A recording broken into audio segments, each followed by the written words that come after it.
করছে পাহাড়ে যে টানেলের কাজও শুরু করছে বলে অভিযোগ করছে। তার পাশাপাশি আমরা দেখতে পাচ্ছি যে এসআইআর এ রাজ্য সরকারের তরফে একটি নতুন করে বিজ্ঞপ্তি দেওয়া হয়েছে যে বিএলও যারা রয়েছে তাদের ক্ষেত্রে বিএলএ তাদের থাকবেন এবং শাসক দলেরই যারা পার্টি সমর্থিত তারাও কিন্তু থাকবেন, এমনটা কিন্তু সর্বভারতীয় সভাপতি তিনি কিন্তু জানিয়েছেন শাসক দলের। তার পাশাপাশি রাজ্যে এসআইআর শুরুর ঘোষণা হওয়ার পরে আত্মহত্যা করে মারা যাচ্ছেন বেশ কিছুজন নাগরিক। এই সমস্ত বিষয়কে আপনারা কিভাবে দেখছেন এবং আগামীতে আপনারা এই নিয়ে এসআইআর কে নিয়ে সিপিএম এর অবস্থান কি?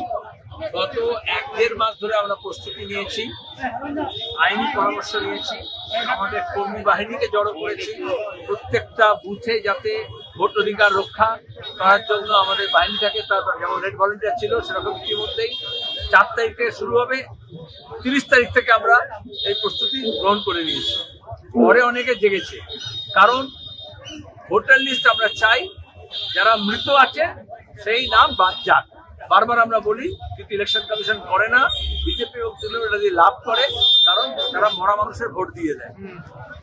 হরিয়ানায়, মহারাষ্ট্রে, দিল্লিতে, আমাদের এখানে মুর্শিদাবাদে আমাদের ভোটে আমরা সবাই দেখেছি, পঞ্চায়েত ভোটের সময় দেখেছি কিভাবে পুলিশ প্রশাসন ইলেকশন কমিশনকে ব্যবহার করে ভোট লুট হয়।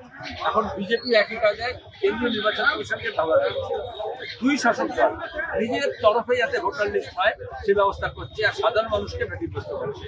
আমরা সাধারণ ভোটারের অধিকার রক্ষার জন্য লড়াই করছি এবং একজনও প্রকৃত ভোটারের নাম কাটা যাবে না, তার গ্যারান্টি আমাদের নিতে হবে এবং সে কাজটা আমরা করব।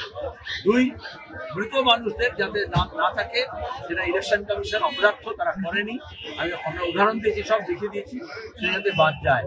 আর যাদের 18 বছর হয়েছে সব নাগরিকের ভোটে নাম তুলতে হবে, সব মানুষকে সহযোগিতা আমরা করবো।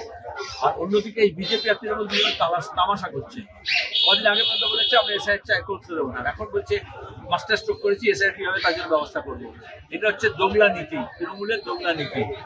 দিল্লির সঙ্গে সাঁঠগাঁঠ করে নিয়েছে যাতে ভাইপোকে জেলে না যেতে হয়, যাতে ওদের নেতারা সব জামিন পেয়ে যায়, আর এখানে দাঁড়িয়ে মানুষকে গরম করাচ্ছে।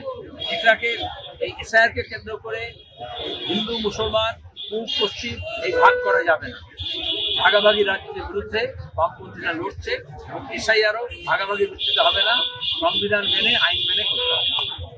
আচ্ছা, আপনার অনেক ভোটারে দেখা যাচ্ছে তারা জীবিত রয়েছেন, অথচ মৃত দেখানো হয়েছে, ডিলিট করে দেওয়া হয়েছে, এই জায়গাটা কিভাবে দেখছেন? তো বিজেপি তৃণমূল এরকম করছে, যারা মরে গিয়েছে তাদেরকে জীবিত বলে রেখেছে, যারা জীবিত আছে তাকে মৃত বলছে, তার মানে দেশটা ঠিক মতো চলছে না। আমরা আরেকটা জিনিস লক্ষ্য করলাম, যেখানে ত্রাণের ব্যবস্থা আপনারা করছেন, আমরা দুর্গতদের পাশে দাঁড়াচ্ছেন, ভূতনির কথা বলছেন, যেখানে বারংবার কেন্দ্র সরকার এবং রাজ্য সরকারের তরফে বঞ্চিত হচ্ছেন সেখানকার বাসিন্দারা।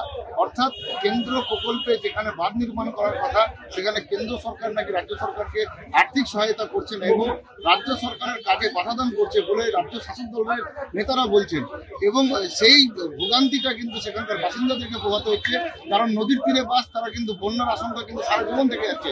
এই বিষয়টা নিয়ে কি ফরাক্কা ব্যারেজ হওয়ার সময় রাজ্য এবং কেন্দ্রের চুক্তি ছিল, আমরা এ নিয়ে পার্লামেন্টে সোচ্চার ছিলাম যে গঙ্গার উত্তরে, দক্ষিণে, পূর্বে, পশ্চিমে 50 কিলোমিটার পর্যন্ত নদী বাঁধ সংরক্ষণ করতে হবে, ব্যারেজ করতে হবে। মোদী আসার পরে এই সমস্ত গঙ্গার টাকা বেনারসে ঢেলে দিয়েছে নমামি গঙ্গের নাম করে, এবং এটাকে 50 কিলোমিটার বদলে 12 কিলোমিটার করে দিয়েছে। তৃণমূল বিরোধিতা করেনি, কারণ ভেবেছিল ওই টাকাটা তৃণমূল পাবে, কেন্দ্র সরকার করবে না, রাজ্য সরকার করবে, তাহলে সেচ দপ্তর লুট করবে। ওরা টাকা পাচ্ছেও কিছু কিছু, যতটা পাওয়ার কথা ততটা পাচ্ছে না, আর যা পাচ্ছে তৃণমূল হচ্ছে সেটা পেয়ে নিলে হয়ে গেল, খেয়ে নিলে হয়ে গেল। সুতরাং নদী বাঁধ হচ্ছে না, আর মানুষ মন্দির, মসজিদ, 400 একর জমি, মাঠ, খেলার মাঠ, বাড়ি, ঘর, দোর, বাজার সব ভেসে চলে যাচ্ছে। এদিক দিয়ে ভাবছে, ওদিকে ঝাড়খণ্ডের দিকে জেগে উঠছে। তাহলে এটা কে দেখবে? অ্যাসেম্বলিতে, পার্লামেন্টে যারা আছে তাদের বলার কথা। আর তা না হলে আমাদের হচ্ছে তোমার কি রাস্তায় নেমে পড়ার কথা।